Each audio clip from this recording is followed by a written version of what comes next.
Fagoof dhiyoodhaa raadiyoo, intarneetii, saatalaayitii, naayilsaatii fi feesbuukiidhaan kanneen sagantaa keenya hordoftan dhaggeeffatoota keenya jaallatamoo akkam ooltan. Roobii amajjii 6 bara 2021 akka lakkoobsa Itoophiyaatti immoo muddee 28 bara 2013 keessummeessaan keessanarraan namoo daandiiti. Naannoo Tigraay keessa kan jiru masjiida Najaashii irratti haleellaa raawwatame kan balaaleffatu ta'uu manni maree waliigalaa gumii dhimma Islaamaa Itoophiyaa beeksisee jira. Barattoonni yuunivarsiitii Amboo mooraa guddichatti baratan tokko tokko weerara vaayirasii koronaa ofirraa ittisaa akkaataa itti barnoota isaaniitti milkaa'uuf karoorfatan ilaalchisee gabaasaa raadiyoo sagalee Ameerikaa waliin marii gaggeessanii jiru. Itoophiyaatti boora ayyaana ganni yookaan guyyaa dhalata Yesuus Kiristoostu ayyaaneffama. Jala bultee ayyaana kanaatti gabaan magaalaa Finfinnee akkamitti akka oole gabaasaa arganne qabna. Kanneeniif kabiroodhaaf haga xumura sagantaa keenyaatti nu waliin turaa jenna dhaggeeffatoota keenya. Piroodyusariin Tamsaasarraa Nugusu Taammiree, Tamsaasa intarneetiif miidiyaa hawaasummaa akka qindeessitu immoo Tigisti Gammeeti. Oduuf gara jaallanneettiin sin dabarsa. Attamoltan kabajamtoota dhaggeeffatoota keenyaa oduun har'aaf qabnu kunoo. Seera tumtoonni seenata Yuunaayitid Isteetsiif kan mana maree bakka bu'oota uummataa roobii har'aa walii wajjin walga'uuf saganteeffatanii jiran. Kunis koongireesni sagalee deeggartoota paartii lakkaa'amee akka raggaasisuuf kunis ba'ii filannoo pireezidaantummaa baatii sadaasa gaggeeffame irratti hundaa'uun ta'a. Haalli akkasii kun kan baratame yoo ta'u muddee 14 darbe sagaleen deeggartoota paartii ifatti Joo Baayiden eega filatee booda seera tumtoonni riippaabilikaanotaa kanneen pireezidaant Tiraampiif amanamoo ta'an gaaffii kaasan. Deeggartoonni Tiraampiif amanamoo ta'an 100 caalaan har'a sagaleen kenname raggaatii akka hin arganne gaaffii kaasuu jedhamee eegama. Yuunaayitid Isteets keessatti paartiin deemokiraatotaa kutaa Joorjiyaa kan irra deebi'ee dorgommiin akka gaggeeffamu ta'e sanatti injifataa jira. Lubi amantii kiristaanaa baaptist Raafaayel Waarnook paartii deemokiraatotaaf dorgomanii nama paartii riippaabilikaanii injifatanii jiru. Nama gurraacha yeroo jalqabaaf dorgommii seenataa kan Joorjiyaa mo'ate ta'an sooraan gabaasa qaba. Tanam lama yaayyuu dhumata warra lamaan waltafallee kaardii isaanii lakkaa'uu jiran. Kutaan Ameerikaa Joorjiyaan seneteroota isaanii filannoo sadaasa 3 irratti wal mo'achuu dadhaban walti deebitti kalee wal dorgomsiifachaa oolte. Ameerikaan seneter 100 qabdi. Godinii 50 iyyuu nama lam qaba. Ganna jaja bulchanitti wal dorgomsiisan. Haguma waanitti ittum dabra. Paartiin Koongireesii Ameerikaa keessaa seneter hedduu qabdu mootummaa Ameerikaa gam tokkoon harkuma deebifatte jechuudha. Pireezidaanti Tiraampii fi Joo Baayiden namni filannoo pireezidaantummaa tanirra labsanii fi dhiyootaan miilota isaanii guurratanii akka ummati dorgommii Joorjiyaa tana baay'eetiin paartii isaanii deeggaru gaafachaa bahan. Dorgommii kalee irratti nama 4 wal dorgomuu jira. Nam lam keessa filatanii paartiin lamaanuu nam lam qabdi. Dorgommii kalee tana abbaa amantii kiristaanaa Raafaayel Waarnookitti paartii deemokiraat keessa dorgomeetiin nam paartii riippaabilikaan keessa dorgomu Keelii Loofer moo'e. Biriitaanii Taames warra kalee filatee raba keessa tokko. Ameerikaan mizimaanuu dorgommii tana eeguu jirteetti. It's terrifying. I hope I'm not making the wrong decision, but I feel like the first time in years. Waan akka malee nam sodaachisaati. Waan murtii dogoggoraa muruu jiru ufinsa'u. Waan takka argina hin beekne egereeteen yayyabachaa yaa'uu jirraa jedhatti fakkaataa itti. Joorjiyaan kutaa Ameerikaa 50 keessaa tokko. Namiisii miliyoon 3tti filannoo pireezidaantummaa Ameerikaatiif filannoo dhiyoo tanaa irratti baay'eetiin kaardii buuse. Ameerikaatti ammaan tana paartii riippaabilikaanii nam 50 qabdi. Demokiraat ammoo nama 49. Yoo ammoo fakkeenyaaf 50 wal qixxee ta'anii akka seeraatti ittaantuu pireezidaantii Ameerikaa Kamala Haarisitti itti gaafatamtuu seneetii ta'a. Godini Joorjiyaa bara hedduu fu'asi harkuma paartii riippaabilikaan ture. Waashintan DC keessatti kibxata kaleessaa namoonni pireezidaant Doonaald Tiraampiin deeggaran hiriiranii hokkarri ka'ee jira. Kunis kan pireezidaantummaa Yuunaayitid Isteetsiif haaraa filataman Joo Baayiden guyyaatti ragaa injifachuu isaaniitti fudhatan guyyaa tokko dursee hiriira mormii karoorfame ture. Sagalee deeggartoota paartilee kenname koongireesni roobii har'aa raggaasisa jedhamee eegama. Daandileen DC keessaa cufamanii bulchituun magaalaa DC Muriel Bowser waardiyyaa biyyoolessaa waamanii jiru. Kunis hokkarri bona darbe magaalattii rakkise akka hin dabalamneef sodaa qaban irraa ta'uun ibsameera. Bowzerii fi namoonni siyaasaa kan kutaa Meerilaand fi Virgiiniyaa jiraattonni roobii har'aa mana ofii keessa akka oolan akkasumas mormii ba'ame mormuun mormii biraa akka hin gaggeessine gaafataniiru. Bulchiisa naannoo Tigraay keessatti walitti bu'iinsa guddaa uumameen uummanni 60,000 caalaan daangaa Sudaan gama bahaan gamas ka seenan ta'uu fi dhuma torban irratti immoo kumaantamoonni gamas dhaqqabuun gabaafamee jira. Aangoota Sudaan waliin hojjetaa kan jiru International Rescue Committee tajaajila hatattamaa mooraa Raakubaa fi kan haaraa baname mooraa Tenetbaa keessatti dhiyeessaa jira. Mooraa haaraa kana keessa dunkaanni 265 dhaabamuu fi deeggarsi guddaan kan barbaachisu ta'uu gareen kun beeksiseera. Uummanni Amaaraa fi Tigree hidhata jabaa qabaataa ture kan hawaasummaa aadaa fi amantii inni kaleessa ture har'as jabaatee kan itti fufu ta'uu maanguddoonni gamlameenii VOA'n magaalaa Gondar keessatti taasofsiise ibsanii jiru. Mootummaa federaalaa fi adda bilisummaa uummata Tigraay gidduutti wal waraansi gaggeeffame barootaaf walii wajjin jiraataa akka turan beelaa fi quufa kan waliin qooddatan uummata Tigraay fi Amaaraa gidduutti wal hubannoo dhaba akka hin uumne sodaatamee ture. Keessumaa gaaffii jabaan eenyummaa fi daangaa irratti ka'ee ture. Walqaaxxa Xagadee fi naannoo Raayyaa yaaddoo ture jabeesseera. Maanguddoonni lama garee Amaaraa fi Tigraay irraa marii gaggeessan kun TPLF yookaan Hiwaat raayyaa ittisaa irratti haleellaa gaggeesse akkasumas sana hordofee mootummaan Hiwaat irratti tarkaanfiin fudhate sirriif biyyattii diigamuurraa kan oolchee jedhan. Garuu badiin kun ituu hin uumamin dura mariin furuun ka danda'amu ture jechuu isaanii Yoonaataan Zabdiyoos gabaaseera.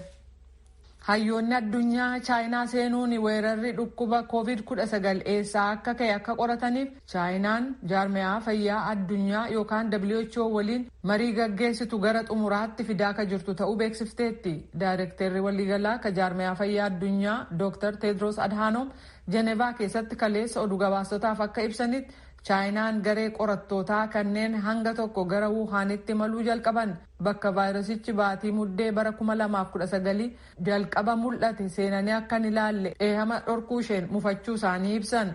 Ministiriin haajaalaa Chaayinaa har'a Beejiing keessatti oduu gabaastotaaf akka ibsanitti wal hubannaa dhabatu ture gamlameen ammayyuu guyyaa isaa fi haala garee addunyaaf guutamuu qabu irratti mari'ataa jiru jedhaniiru. Hong Kong keessatti poolisoonni qabsaa'ota deemokiraasii deeggaran 52 hidhanii jiru. Kunis humna mormitootaa irratti tarkaanfii jabaa fudhatame yoo ta'u seera nageenya biyyoolessaa isa haaraa bahe irratti hundaa'uun ta'uun ibsameera. Ministeera nageenyaa akka ta'an Jaan Lii oduu gabaastotaaf akka ibsanitti filannoo sirnaawaa hin taane kan marsaa duraa baatii adoolessa darbe gaggeeffame waliin walqabateetu jarri kun to'annaa jala oolan jedhan. Filannoon seera tumtootaa kana duraan kan gaggeessuuf saganteeffame fulbaana keessa ture. Garuu sababaa weerara vaayirasii koronaan kan ka'e waggaa tokkoof duubatti dhiibameeraa jedhan. Mana maree seera tumtootaa kabarcuma miseensota 70 qabu kun bajata dhiyaatee fi seera Beejiingin deeggaru sagaleen kuffisuuf gargaaraa jedhameera. Kooriyaan kaabaa walga'ii siyaasaa guddaa ka guyyootaaf turu har'a jalqabdee jirti. Pireezidaantiin biyyattii Kim Jong-un waltajjii kanaan gargaaramanii kufaatii diinagdee biyyattii mudate amananii jiru. Walga'iin kun kan koongirasa 8ffaa kan paartii biyya bulchaa jiruuti jechuudhaan sabaa himaan mootummaa dubbataa jiru. Oduun keenya kanuma. Kadhagaa jirtanas Waashingtan DC irraa kadabru raadiyoo sagalee Ameerikaa sagantaa afaan Oromooti.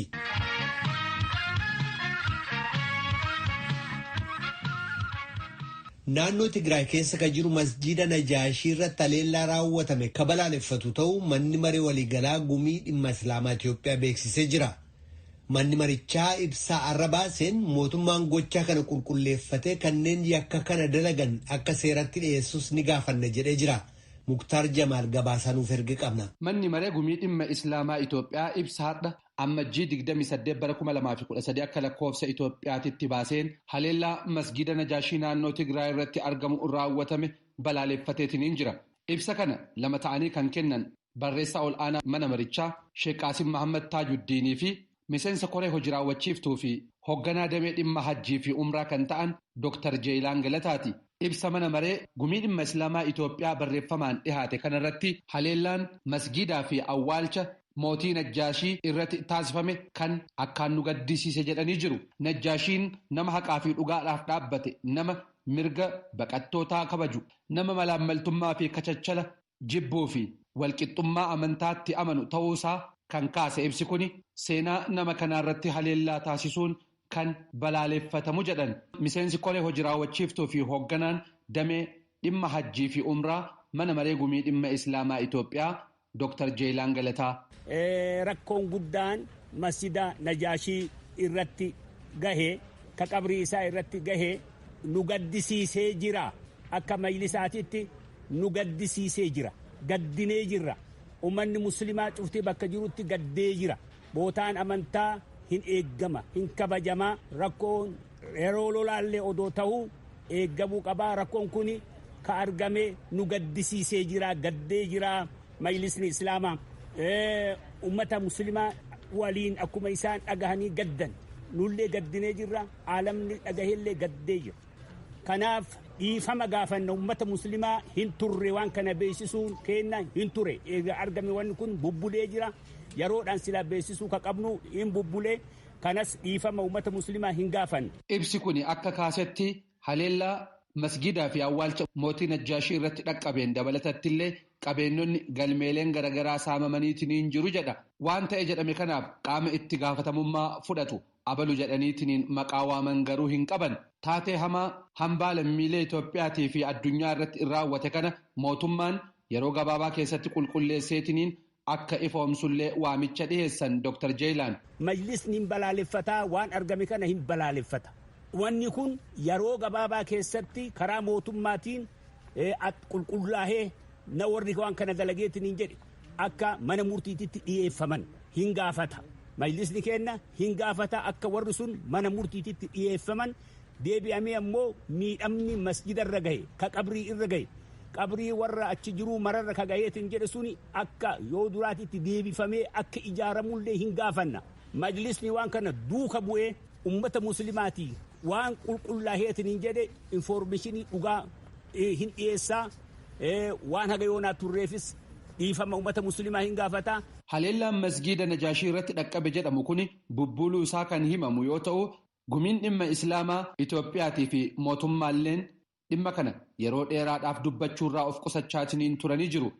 Sagantaa guyyaa kaleessaa irratti kan gaafataman dubbi himaan ministeera Haajaa Alaa Ambaasaadder Diinaa Muftii mootummaan walqixxummaa amantaaleetiif kan kabaja kennuu fi miidhaa masgiida Najaashii irratti dhaqqabeellee deebi'aniitiin suphuudhaaf kan kutannaa qabu ta'uusaa ibsuun isaanii ni yaadatama. Gabaasa sagalee Ameerikaatiif Muktaar Jamaal Finfinneerraa.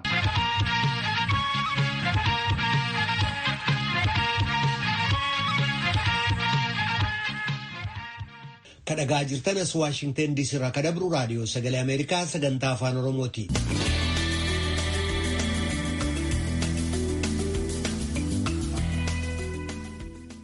Barattoonni yuunivarsiitii Amboo mooraa guddichatti baratan tokko tokko weerara vaayirasii koronaa ofirraa ittisaa akkaataa itti barnoota isaaniitti milkaa'uuf karoorfatan ilaalchisee gabaasaa raadiyoo sagalee Ameerikaa Amboo jiru waliin marii gabaabaa geggeessanii jiru.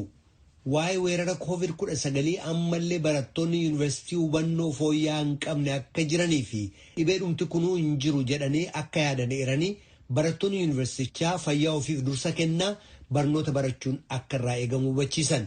Naakoor Malkaatu dubbisee maqaa ofii beeksisuun jalqabu barattoonni kun. Maqaan kiyyaa Gammachuu Roobaa jedhama. Muummee barnoota afaan Ingiliffaatii fi hogii barruu barataa waggaa lammaffaa yuunivarsiitii Ambooti. Maqaan koo Annanii Tasfaawwan jedhama. Waggaa lammaffaa faarmaasii barattuudha jechuudha. ስሜ ናትናኤል ሸነነ ይባላል። የሁለተኛ ዓመት መቃን ኮ ናትናኤል ሸነነ jedhama. ዩኒቨርሲቲ አምቦቲ በረታ ጋዜጠኝነትና ኮሙኒኬሽንሲ ወጋ ለመፋቲ baay'ee galatooma Annanii Gammachuu Naatnaa'el maatii bira turtaniittu mee yeroo hangamiif maatii bira turtanii yeroon turtii keessan maal fakkaata ture? Akkuma kaastee yeroon maatii bira turre ji'a 8 fi walakkaan ga'a. Yeroo kana yeroo laallu immoo bifa lamaan laaluu dandeenya. Bifi tokko maatii bira tanaan dura carraa maatii bira turiisaa waan hin qabne turreef sun akka poozitiiviif laallamuu danda'ama. Isaan gara negatiivii yeroo laallu ammoo barnoota irraa fagaatuun kenna haala waa adda addaatiif dargaggeessa waan ta'eef haraata garagaraatiif fuudha yeroo malee waan garagaraatiif barattoota saaxilee jira. Ta'uu malee immoo waaqni nu gargaaree bara ji'a san keessa dabarree amma immoo gara gibbii deebinee barnoota keenya hordofuu fi amma asitti deebinee jirra. Ati fuutee? Ani fuune waaquma na baase. Annani. Namatti tola yeroo nuti mana turre ji'oota dheeraa yoo ta'es jechuudha. Haa ta'u malee akka nuyi jaalala nuuf barumsaaf qabnu akka hir'isnu nu godheera. Namatti tola ture hojii akkuma inni jedhi ijoolleen hojii adda addaa keessa galan ni jiru. Kan immoo utuu hin galiniis deebinee wal arginee jirra. Yaa'u namatti tolas namatti hin tolus jedhee yoon ibsi naaf Xalayaansiif eegamee jira? ባየደ እንደማ ትንሽ ከባድ ጊዜ ነበር። ያው ስራም አልነበረም ትምህርትም አልነበረም እና yeroon isaa xiqqoo ulfaata ture. Barnootnis ta'e hojiin hin turre. Bakka wayii teenyee yeroo dabarsuun dhiibbaa guddaan nurraan ga'ee jira. Yeroo darbe sana deebisuun ni ulfaata. Waaqayyo wajjin yeroo rakkisaa dabarsinee jirra. Sana hundumaa dabarsinee mooraa yuunivarsiitiitti deebi'uu keenyaan hedduu gammadnee jirra. በጣም ደስተኞች ነን። yeroo deebitan maal argitan mooraa yuunivarsiitii keessan keessatti wanti haaraa jiru maal taajjabdan gammachuu? Nagara jechuun kiyya uummata amboo jiraatu akka malee nama kabaju akka malee keessumaaf nama jiraatu uummata amboo ibsuu fi jecha hin qabu uummata jaalala beeku uummata namaaf du'u istaafota yuunivarsiitii amboos namatti tolu ta'uu malee immoo yuunivarsiitii dhunnee gibbii yuunivarsiitii keessa haalli garaagaraa sirraa argineerra yeroo hedduu tanaan dura yuunivarsiitii amboo keessa bakka hundatti haalli aksesiin bishaanii fa'aatiin jiru ture amma immoo sun hundinuu balbalarraa kaasee haga doormiititti haga kilaasii barannootitti haga laabireerii hundatti wanti hundinuu mijaawaadha karaa saniin wanni hammaataa wanni argamaa tokko hin jiru dabalataan immoo kilaasii keessatti doormii bulluttis doormiin duudin bakki ciisichaa duudin sirraa'ee wanti hunduu akka duraan nuti beenu sana jiru jijjiirama guddaa jira. Aannan gaafa dhufne namatti tola wanti jiru hundisaayyuu dhukkuba kooviidii fi of eeggannoon baay'een godhameera kan harka itti dhiqannaa maaksii barataadhaaf qophaa'e saayinitaayizarii wantoota baay'ee kan dhukkuba sanarraa akka of eegnu nu godhu wanta baay'eetu jira. Namatti tola afuura haaraatiin dhufame waan hundumaa gochuudhaaf barataa jabaatee kan dhufedha kan jiru. Barataaf hawaasni yuunivarsiitii barataa yuunivarsiitii fi hawaasni yuunivarsiitii haala barbaadamuun haala ogeessonni fayyaa gorsaniin haala yuunivarsiitiin barbaaduun eeggannoo gochaa jiran akkamitti ilaaltan ofuma keessan irraa ka'uudhaan? ቤት በነበርንበት ጊዜ ማለት ኮሮና ቫይረስ መጀመሪያ ወደ ሀገራችን ወደ ዓለማችን በመጣበት ታይም yeroo mana turre jechuunis yeroo weerarri vaayirasii koronaa addunyaa irratti mul'atee fi biyya keenya keessas eeggannoon godhamaa ture adda ture. Baay'ee rifachuu keenya irraa kan ka'e yoo waan tokko harkaan tuqne illee battaluma sanatti harka keenya dhiqachaa turre. Saanitaayizarii harka keenyatti godhachaa turre. Golgaa afaanii fi funyaanii jechuunis maaskis ni godhanna turre. Yeroo namootni vaayirasii koronaatiin qabaman lakkoofsaan dabalaa deeman garuu eeggannoon godhamaa ture hir'ataa dhufe. Bu'uuraalee misoomaa yuunivarsiitii Amboo keessatti hojjetaman kan akka bakka bishaanii baay'inaan jiraatan illee COVID-19 irraa dursanii of eeggachuudhaaf tattaaffii barattoonni godhan garuu ammallee irratti hojjetamuu qaba. Barataa biratti wanti mul'atama fi eeggannoon hagas mala mul'atu hagas mala jaba'amuti. Yeroo gara balbalaa seenanuu barataan harka keessan dhiqadhaa maaksii keessan godhadhaa jedhama balbala irratti. Hedduu isaanii harkaayyuu amma mana nyaataatii bahee maal jedhee balbala nama balbala eegusan walii walitti bu'aa. Achirra yeroo darbu immoo maaksii yeroo san qofaaf godhata achirra naa tarummaa afaan irraa baafata. Harka wal fuudhis nagaa wal gaafatis wal dhungatiis wanti akkana kun hin mul'ata. Wanti kun immoo dhorkamutti hin jiru gibbii keessatti barataa bira wanti mul'ata akka yuunivarsiitii itti qophaa'essanii fi haalli wanti barataan godhu waliin simatu wanta akkasiitiin mul'ata. Aannan waan itti dabalu. Of eeggannoon jiru baay'ees yoo ta'u baate maaksii kan keewwatan jiru harka isaanii kan dhiqatan jiru akkasumas kan hin goones ni jiru. Of eeggannoon barataa bira jiru xiqqoodha jedhee yaada. Of eeggannoon barataa bira jiru hawaasa yuunivarsiitii bira jiru maaliif xiqqoo ta'e? Eeggannoon kun sababa maalii laafe gammachuu? Gama lamaan laaluu danda'a akka ilaalcha kiyyaatitti. Tokko COVID-19 kunini haga addunyaarra mul'ate yeroo jalqabaa inni keessumattuu Itoophiyaa keessa mul'ate haala of eeggannoo karaa adda addaatiin karaa miidiyaaleen ta'e karaa sooshaal miidiyaaleen barnoota garaagaraa kennamaa ture of eeggannoo garaagaraa akka godhamuu fi wanti garaagaraa tolfamaa ture. Haa ta'u malee yeroon dheeratuun haalli sun haala duraan weerarri sun itti lakkoofsa dabalaa deema lakkoofsi waan gabbaa dhufee fi namni immoo fidagatuu waan jalqabee fi fidagatii sanarraa ka'ee yeroo ammaa kana immoo yuunivarsiitii Amboolee waan wasanti mul'atu jira jecha. Inni lammaffaa immoo aadaan sabi kun qabu yeroo nagaa wal gaafatu wal dhungatu nagaa wal fuudhu harka wal fuudhu walta dhiyaatu waan barameef sababillee namni waan duraan waa haaraa baruurra waan duraa isa keessaa baasuun waa itti ulfaatuu fi aadaan kun immoo dhiibbaatti uumeera dhiyaata. Hiriyoota keenyarraa gaafa dhageenyu walitti naasofna ergi gibbii gallee wajjiniin taa'anii haasa'uun jira wajjin baanii irbaata nyaachuun jira naasaama wanti haasa'amu keessaa tokko anan kan naaf dhibu jechuudha namni nu beeknu kan qabame hin jiru waan jedhamudha.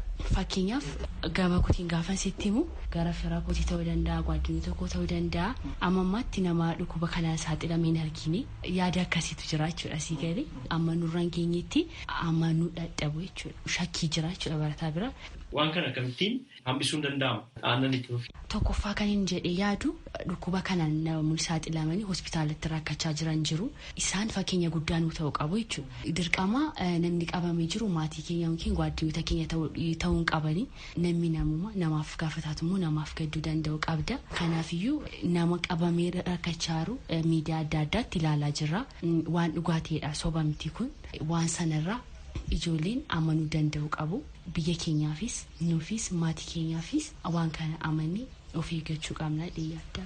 Nama fayyaa qabutti bakka yaada gahaa nama fayyaa qabutti galma isaa gahuu danda'a. Kan barnoota barbaachisuunis argatuun dura fayyaa qabaatuu qabna. Fayyaa qabaachisaan dura immoo of eeggatuu qabna. Of eeggatuu waan nu barbaachisuuf barataan kamiyyuu barataa yuunivarsiitii Amboo ta'e barataa yuunivarsiitii biraas ta'e eenyuyyuu haa ta'u ilma namaa namni jedhame hundinuu of eeggannoo nu barbaachisa. Barataan kamiyyuu haala jiru hundaayyuu of eeggannoo gibbii keessa socho'uu qaba malee cadheedheetu aadaanis rakkoon qabu aadaan keenya aadaa keenya eessa illee dhaqu itti deebina haga koovidii kun nurra darrutti aadaa keenyatti deebina haga saniif ammoo of eegganne adoo gara duubaan deebine of eeggata hubannoo ilaala akkasitti gara barnoota keenyaa deemuu qabna malee calli jennee bullee lakaane akka durii sanatti deddeebi'uu hin qabnu jedhee yaada santirra furmaata ta'e jedhee yaada. Barattoota Amboo Yuunivarsiitii Mooraa Guddichaa Naatnaayil Aandanee Gammachuu marii gabaabaa waliin taasifneef maqaa VOA qophii afaan Oromoo fi dhaggeeffattootaatiin guddiseen isin galateeffadha. Bara barnootaa milkaa'iniif haa ta'u jabaadha.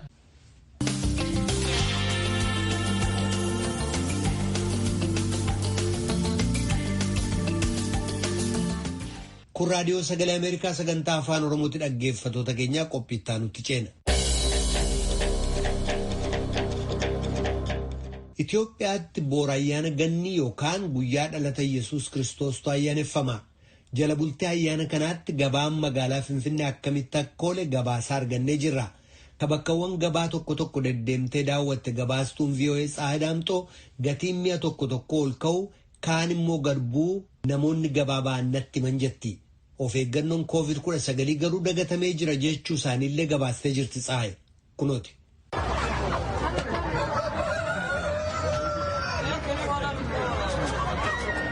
Hordoftoota amantaa kiristaanaa biratti boru ayyaanni dhalachuu Yesuus Kiristoos ayyaanni qillee ni kabajama.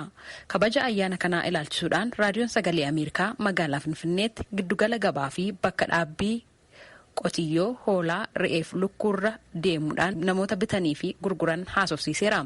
Obbo Addisuu Awwaqee namoota dhaaba horiitti dubbisne keessaa isaan tokko yoo ta'an oolmaa gabaa ayyaana qillee bara kanaa akkasiin ibsaniiru.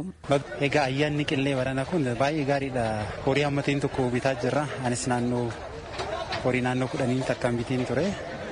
Egaa uummatuma hawaasaa kanaadhaaf jedheetiin gabaan isaas gaariidha. Hammatiin tokko gaariidha gabaan isaa homaan jedhu. Barreen gadda dhuftee asii horii bitteettaa? Eeyyan dhufeera.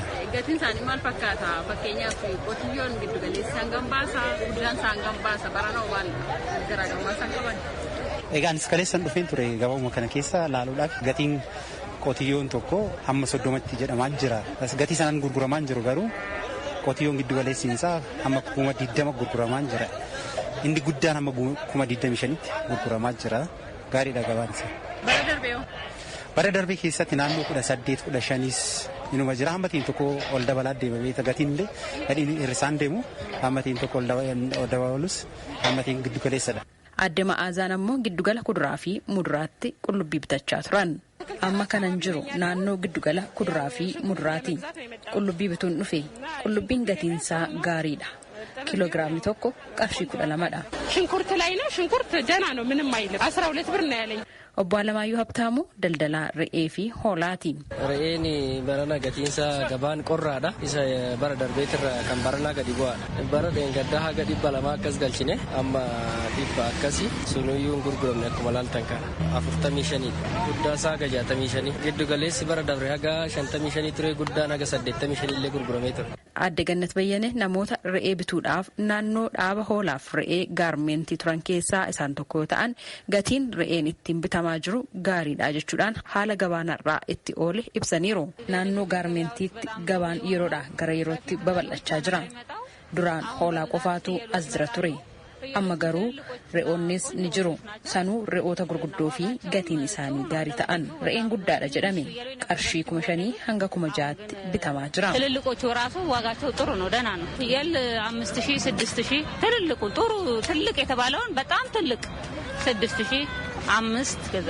Obbo Taayyee Laggasaa daldalaa horiiti. Qotiyyoo Hararraa fe'anii gara magaalaa Finfinnee gabaa horii Aqaaqiitti daldaltoota gurguraa jiran keessaa isaan tokko. Gabaa ayyaana qillee waliin wal qabatee kan baranaa fi bara darbee wal bira qabanii akkanaan ibsaniiru. Ayyaana qillee barreen gaddaatirraa barana horiin baay'ee jijjiirama qaba. Nullee daldalaadha dhakaa feenee dhufneeyyuu baay'ee gatiin isaa barana gebbu'aadha. Yeroo barreen gaddaa bara tareen barana baay'ee gebbu'ee horii baay'ee feenee dhufne horiillee gurguranne nullee horiin baay'ee qannase barana. Barreen gaddaa kan 30 gurguraa baane barana 25 illee 26 illee akkasitti 4,000 5,000 horii tokko irratti qannasnee gurguraatu jirra. Barreen gaddaa amma gara qotiyyoo 36 tan galche. Gurguree tan galee gatii gaarii gurguradhee tan galee barana gara horii 26 tan fidee dhufe haga amma horii 8 qofan gurguree horiin kun kinoo hima jira akkama argitan kana akkasitti gatiin baay'ee nu harkaa bu'ee akkasitti qannasee gurguraatu jirra. Ayyaanni qillee bara kanaa erga weerarri vaayirasii koronaa mul'atee ayyaanota kabajamaa jiran keessaa isa tokko kan jedhan namoonni yaada isaanii nuuf qoodan dagannaan namoota biratti mul'achaa jiru hammaateera. Dhibeen kunis daran dabalaa jira jechuun ibsaniiru. Egaa koovidii walii wal qabatee akka kootti laafaadha jedhees nan yaada. Karaa tokkoon maaskii fees maaskii godhachuu dhabuu warra jiran jiru. Uummanni naannoo kanan immoo gariin isaanii baadiyyaarra waan dhufaniif uummatni magaaluma keessa jiru sirriitti godhachaas hin jiru. Kanaafuu laafaadha koovidii wal qabatee maaskii godhachuu dhabuu danda'u. Biraas immoo walitti heddummachuudhaan karaa tokkoon immoo saanitaayizarii yookaan immoo of eeggannoo taasisuu irratti laafaadha jedhee hin yaada. Ergaan dabarsuun barbaadu sila ayyaanni guyyaa tokkodha. Guyyaa tokkodha waan ta'eef lubbuun immoo inuma jira. Kanaafuu koovidii wal qabateetiin of eeggachuu qaba. Tokkoffaa maaskii godhachuun nurra jira. Inni lammaffaan immoo tarii qarshiidhaan yookaan immoo walitti tuqqiidhaan darbuu waan danda'uuf koovidii kanaan wal qabatee walitti tuquu dhiisuu maaskii godhachuu saanitaayizarii fayyadamuu nurra jira jedhee yaada. Ayyaana garii sinaawu. Qaqqaba በተመለከተ አብዛኛው ሰው አይጠነቀቅም ግን of eeggannoo koovidii ilaalchisuun namoonni hedduun of dagataniiru. Akkuma agartu kana namni haguuggii afaanii fi funyaanii hin godhatu garuu of eeggachuun barbaachisaadha. Keessumaa naannoo gabaatti namoonni waan baay'ataniif ergaawwan darban hojiirra oolchuu akka qabantu himamaa ture. Garuu akkuma argaa jirtu namoonni hedduun haguuggii afaanii fi funyaanii godhataa hin jirani. እየተገበሩ አይደለም። ያው እንደምታየው ብዙ ሰው ማክስ እያደረገ አይደለም። Gabaan jala bultii ayyaana qillee baranaa gatiin oomishaalee tokko tokko kan itti dabale yoo ta'u gama biraan ammoo gatiin lukkuu, hoolaa, re'eef qotiyyoo akka sodaatame mitiif fooyyee qaba jechuudhaan namoonni nuti haasofsiisne dubbataniiru. Gabaasa raadiyoo sagalee Ameerikaatiif Tsahaay Daamtoo Finfinneerra. Raadiyoon sagalee Ameerikaa galgala keessaa sa'a 2 walakkaa jalqabee haga sa'a 3tti meetir baandii 22 yookaan kiiloo heerzii 13,765 irratti meetir baandii 25 yookaan kiiloo heerzii 12,040 irratti akkasumas meetir baandii 31 yookaan kiiloo heerzii 12,485 irratti wixataa haga jimaataatti qophii afaan Oromootiin dabarsu asirratti raawwata. Qophii boruutiin walitti deebina nagaatti bulaa. Amma sagantaa afaan Amaaraatu itti fufa.